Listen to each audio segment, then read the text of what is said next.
최근 연예인의 가족이 해당 연예인의 재산을 횡령하는 사건으로 인해 논란이 많이 되었지요. 그로 인해 친족 상도례 규정에 대해서도 언론에서 많이 언급이 되었었는데요. 이외에도 부부 사이에 절도죄에 해당하는 범행이 있는 경우 정상적인 부부 생활을 할 때에는 문제가 없지만 별거를 하거나 이혼을 준비하는 과정에서 이런 일이 발생한 경우에는 처벌을 못할 수도 있는 상황이 발생하기도 합니다. 그래서 오랜 기간 해당 규정의 개정 필요성에 대한 많은 이야기가 있어 왔고, 결국 헌법재판소는 2024년 6월 27일 해당 규정에 대해서 헌법 불합치 결정을 내렸습니다.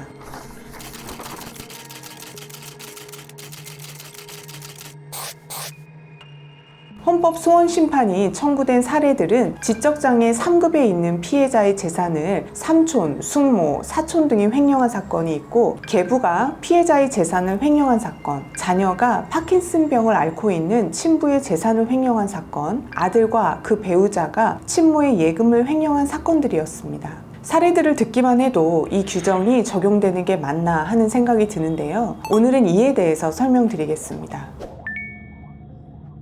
우리 형법 제328조 제1항에서는 직계혈족, 배우자, 동거 친족, 동거 가족 또는 그 배우자 간의 범행의 경우 그 형을 면제한다 라고 규정하고 있습니다. 그리고 2항에서는 1항 이외의 친족관계일 때에는 고소가 있어야 공소를 제기할 수 있다고 규정하고 있습니다. 이를 우리는 친족 상도례 규정이라고 하는데요. 이 중 1항에 대해 문제가 제기된 것이고, 1항은 법에 규정된 관계에 있는 경우에는 일정 범죄의 경우 처벌을 하지 않는 것입니다. 즉, 경제적 이해관계를 같이 하거나 정서적으로 친밀한 가족들 사이이기 때문에 벌하지 않는 것인데요. 직계혈족은 직계 비속과 직계 존속, 즉 아버지, 어머니, 할아버지, 할머니, 아들, 딸, 손자, 손녀 등을 의미합니다. 배우자는 법률상 배우자여야 하고 사실혼관계나 내연관계는 포함되지 않습니다. 동거 친족은 같은 주거에서 일상생활을 공동으로 하는 친족을 의미합니다. 동거 가족은 동거 친족 중에 민법 제779조에 열거된 친족을 말합니다.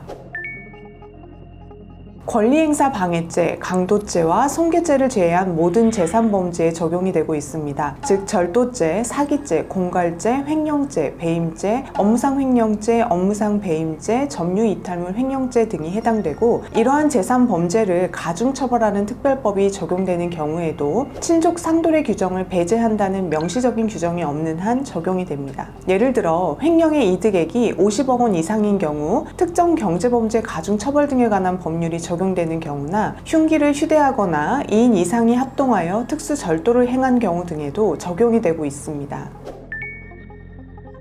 적용 대상이 되는 친족의 범위가 지나치게 넓고, 적용되는 재산 범죄 중에는 불법성이 경미하다고 보기 어려운 경우가 있기 때문에 위 규정의 취지에 맞지 않는 경우가 발생할 수 있다는 점이 지적되어 왔습니다. 앞에서 말한 것처럼 횡령액이 고액의 억 단위로 갈 때에는 그 범죄가 매우 중하기 때문에 일률적으로 처벌하지 않을 경우 피해자 입장에서는 매우 억울할 수도 있겠지요. 그 외에도 미성년자나 질병, 장애 등으로 인해서 가족이나 친족 관계에서도 취약한 지위에 있는 사람들에 대한 경제적 착취를 용인할 우려 또한 문제점으로 지적되었습니다. 그럼에도 이러한 사정을 전혀 고려하지 않은 채 획일적으로 형 면제 판결을 선고하도록 하는 것은 피해자가 적절한 형벌권을 행사하여 줄 것을 청구할 수 없도록 하는 것이어서 입법 재량을 일탈한 것이다 라고 본 것입니다.